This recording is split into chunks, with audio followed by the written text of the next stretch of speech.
danger of that far side with the wings by wings. This is where Hijumi on the lead cannot really match that speed, that rotating potential. With that lead, now that sets the tone for the EXP lane as Hijumi gets taken very, very low. He needs to respect the burst potential.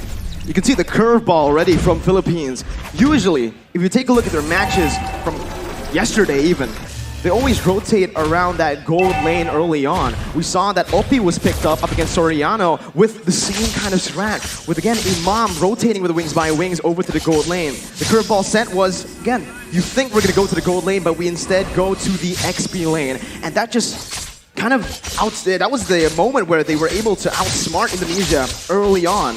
We'll see if this continues here, but both teams are opting to play it passively early on. They don't really want to look for anything too aggressive. But Del Rosario and Depata already able to actually steal away a creep in the jungle from Taz. Taz already slightly behind, but the retribution battle is where this Akai pick actually has advantage. In the mid lane, already pressure being exerted, knowing that the turtle needs to be contested. Taz is looking for a bit of intel, a bit of a momentum. And if Psychots can come in and participate here with his ultimate, that Black Dragon Clone is a big zoning tool. And it seems like the Philippines are opting to just let it go. Mid control was won by Indonesia right now, but that's going to be the retribution from Taz to secure the turtle. Top side, and here's Bastion with a real world manipulation. And that's going to be Dreams flickering forward, finding Villaluna, picking up a double kill for the roamer from Indonesia. What a turn of events right here. Letting go of the turtle, going for the topside play, but still falling short as Indonesia actually makes a play. Del Rosario is stuck in a 1v1, but it's a retribution battle, and actually Taz comes out on top. Without the retribution, Taz plays it really well with that heavy spin. He was trying to buy time to get that retribution cooldown back, but he didn't even need it. He was able to steal it away. Now, 2 minutes in, Arashi, again, we need to talk about that. Indonesia opted to play around the turtle, getting the turtle onto their hands. Philippines, they opted to rotate, maybe even trade in the gold lane, but they weren't able to find any kills. It's because they don't have a lot of combos, but look at here, Taz getting bursted down. Gonna be taken down here by the damage from Imam. Del Rosario tanking a whole lot. Pops out of Brazer's Wrath as Dreams is gonna be stunned up. They're looking for more right now. Dreams gonna be collapsed on as Depata rotates as well. It's that ultimate bonding experience already in the 3rd minute. They're grouping up. And it's that speed that the Philippines can use to outmaneuver Indonesia. When going gets tough and the combos come in from Indonesia, the Filipinos have speed in their hands and they are using it again in the top side. But fortunately, Brands will not be targeted just yet. The waves, as you can see, is what is important here. If the Filipinos can use this wave pressure to actually roam around faster, it doesn't even matter if the Indonesians have superior engage. I mean, you can take a look at the gold here. The fact that Indonesia were able to find that turtle, able to find a few kills, but still are equal in gold against Philippines shows that the Philippines have just been laning super well. And you can see in the XP lane with just a slight lead early on, the Depata has just been able to rotate, has been more active across the map, providing so much pressure for his team. That's why it's so interesting, man. Contrasting team compositions, yet coming out even due to the execution, due to the strategy being applied in this early game right here. And now with the turtle spawning up, both teams going Iron Hook lands though. On to Villaluna, who's going to be bursted down by the Venice Rage. Psychots now coming in with the Electrify onto 2 members, stunning them up.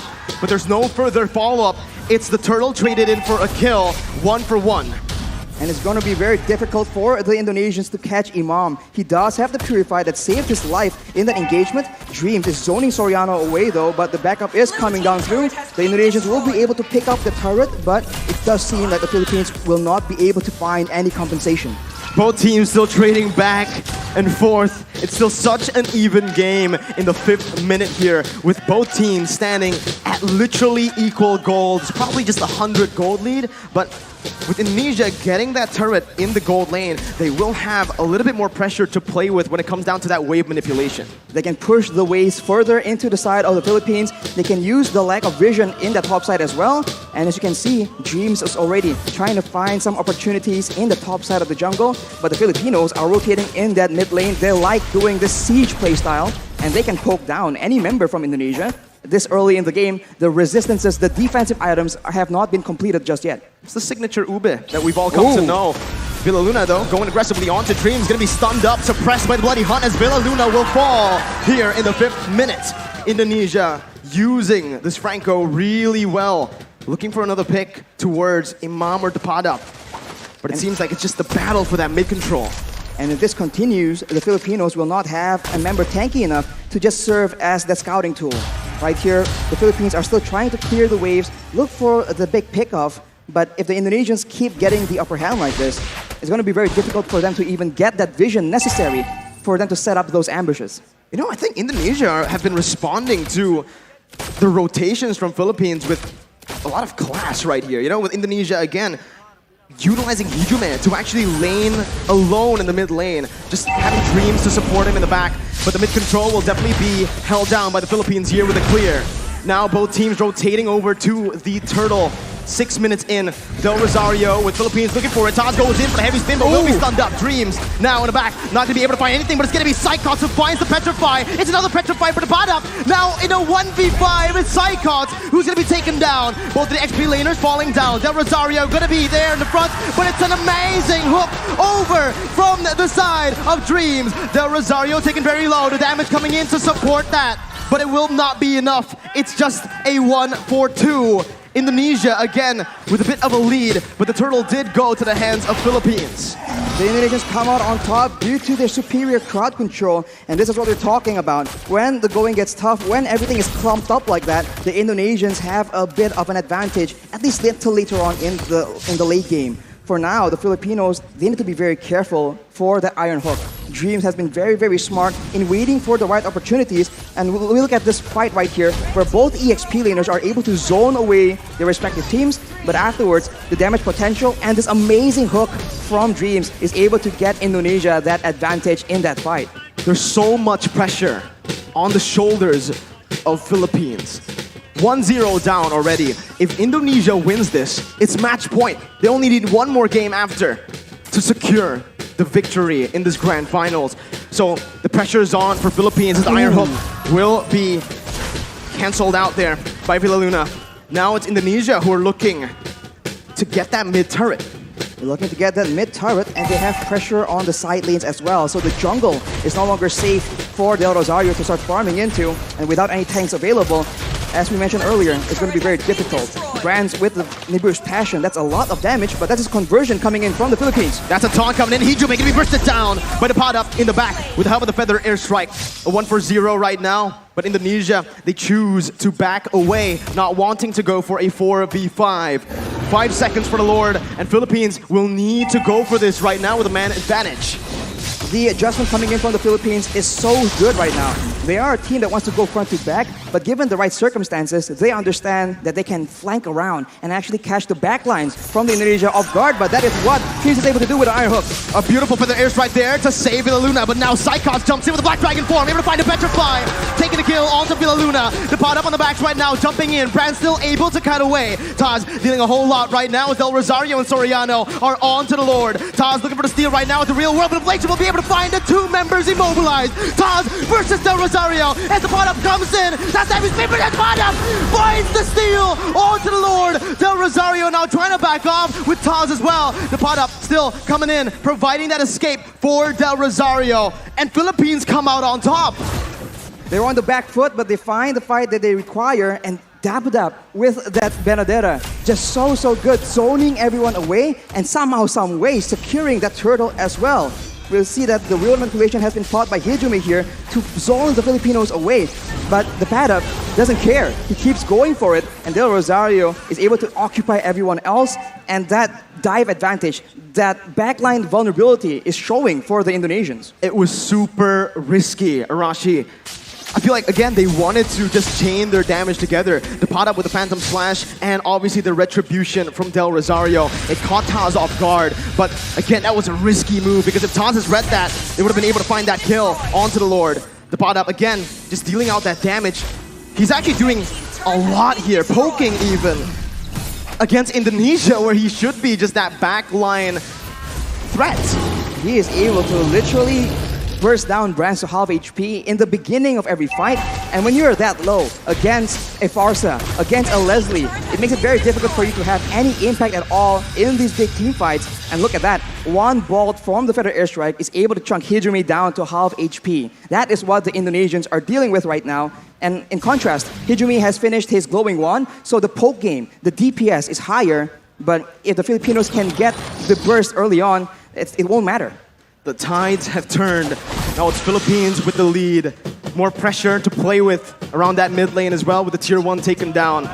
Indonesia are going to find it extremely hard to actually contest for this mid control. Even though they have a lot of clear with their heroes, with the Eve and the Beatrix, obviously, it's still, again, Soriano who's going to be able to open up the map. Taz going to be caught here. A lot of damage placed onto him. The Illuminati Blast as well. Flicker forward. Taz gets out with a heavy spin. Philippines backing up, playing around still that bottom side river. They made an aggressive play there, but the Lord is not up, so the Indonesians will be able to reset and wait for the next opportunity. But you can see the difference right here. The Filipinos are the ones setting up, waiting for an engage, waiting for a chance to just burst someone down from the side of the Indonesians. Unless the Indonesians can secure those defensive items, some physical and magical defense, it's going to be very difficult for them to even be in the picture for those neutral objective contests. We're creeping in towards that late stage of the game. Let's talk a little bit about the draft, Arashi. Who has the edge when it comes to that late game for both Philippines and Indonesia? In a weird way, it does seem very, very even, but of course, it depends on how the team fight goes. The Filipinos have true damage in their favor, and they have AoE. But a pickoff in the top lane with Brands and Dreams finding a kill to the pot up. The man that's been such an impactful player around these neutral objective takes. And just like that, you can see Indonesia circling around the Enhanced Lord, looking for it, trying to commit onto it. Without the pad up in the picture, the Indonesians can have an easier time. They might be using this Lord to just bait out some fights. Hijumi has the Ice Queen's wand, so if the Filipinos miss position, the Indonesians can definitely capitalize unless Hijumi almost gets taken out, and now the Indonesians pop the Black Dragon for him. Del Rosario on the flank right now, jumping in, looking for the steal. Hijumi finds it, secures it for Indonesia as Villa Luna's Lumina Blast is going to be cancelled out. Del Rosario falling. Indonesia turning the game again towards their favor. 13 minutes in with the Enhanced Lord and an amazing snipe from Brand to connect onto Imam. Dreams looking for the hook once again. Villa Luna not having the shield. It is just going to be Indonesia looking for a slow push with the Enhanced Lord. They do not want to overextend. And in the long-range department here, Farsa and Leslie against a Beatrix and a Yve. It's a bit funny because both have burst damage, and DPS-wise though, I think the Indonesians have it. So if they play the prolonged long-range game, I think Hijumi might just be able to do a lot more damage than Imam. But of course, it depends on what the whole team wants to do. With the Lord approaching now, with the towers falling down consistently for the Indonesians, they're waiting for an opportunity. And this is where the Filipinos have a chance to go for that massive engage to try and turn things around. Top lane, that's the Enhanced Lord marching down with the mid lane as well, coming in. Indonesia looking for that three-way push. Dreams, looking for the flanks right there, looking for a pickoff. A good feather airstrike to zone Hijumi away, as it's a beautiful micromanagement from Team Philippines as they are able to defend, losing only one base turret right now. Dreams almost finding that hook, but will not be able to. Only one base turret falls in that skirmish, in that siege. You can see the discipline and the care that the Indonesians are using right now. They would usually go for an engage and perhaps go for a big fight, but they know against the Philippines, that could be the exact play that allows them to come back. If you take a look at the levels right now, Brands and Taz already at level 15, they definitely have a bit of an edge compared to the Filipinos, but soon, at about the 15 to 16 minute mark, it will no longer matter. The gold advantage will be moot because both teams will have a full inventory slot. Now it comes down to the vision game. When we're at this point with just the base turrets left standing, Philippines needs to be extremely disciplined when it comes down to opening the jungle up. You can see they're grouping up towards that purple buff for Del Rosario. Brand's able to siege down that base turret in the bottom lane with the Renner. Now the mid lane base turret is all that is left. Some vision there provided by Philippines over to the bottom side jungle. But Indonesia will choose to play it disciplined, not wanting to go for anything too crazy, as we are going to take a look at the item check here in 15 minutes. Well, Imam definitely has an abundance of damage right here. The Holy Crystal and the Divine Glaive penetrating the magical defense and also gaining a lot more magic power in the process. Along with that though, if you itemize for that magical damage, Soriano has a full inventory slot as well with the BOD. So if Brands gets chunked low enough, one hit is all it takes And if he's out of range, the snipes are still an option as well. The Lord dance here from both these teams will decide how this game turns around. We'll see again. Indonesia still holding on to that lead. Again, with the waves being manipulated as it is, slow pushing in the top lane and that bottom lane, Philippines will have to send a few members, or maybe just one member, to just stay in the base defending. Again, Indonesia will have a little bit of a man advantage here, forcing the errors to come through from Philippines as they look for the enhanced Lord in the 16-minute. That's a hook again. Dreams reading it out well, but it's going to be the stun coming in from the Lord. Immortality popped in. Brands dodging away from Feather Airstrike. Del Rosario looking for the flanks right now. Is activating the heavy spin. And that's the Lord secured by Indonesia. Luna blast by Villa Luna. Cancelled out by Taz. Soriano massive in the back line. Still able to find Psychots. Both teams, again, just trading Dreams with the conceal play. Looking for a hook. Del Rosario and the rest of the Philippines will be able to play around those mini waves to stop the hook from connecting. It's a 1-for-1. Lord for Psychots. Lord for Psychots, and that is calculative gameplay coming in from the Indonesians. Knowing that the Padap is on the other side of the map, they go for that Lord play, and they were able to catch the Filipinos off guard. And now, look at the hook! Hijime with the help of Brands snipes them down! The bottom onto the back line, doing a whole lot of damage to the Mirror Bastion from Brands, spraying them down with the help of the real world manipulation. Hijime takes them down. It's a 3-4-0 for Indonesia. Del Rosario, the appraiser's Brands 1v3, taunting Dreams up, but Brands will be able to melt him down. Soriano tagged down. It's a triple kill for Brands.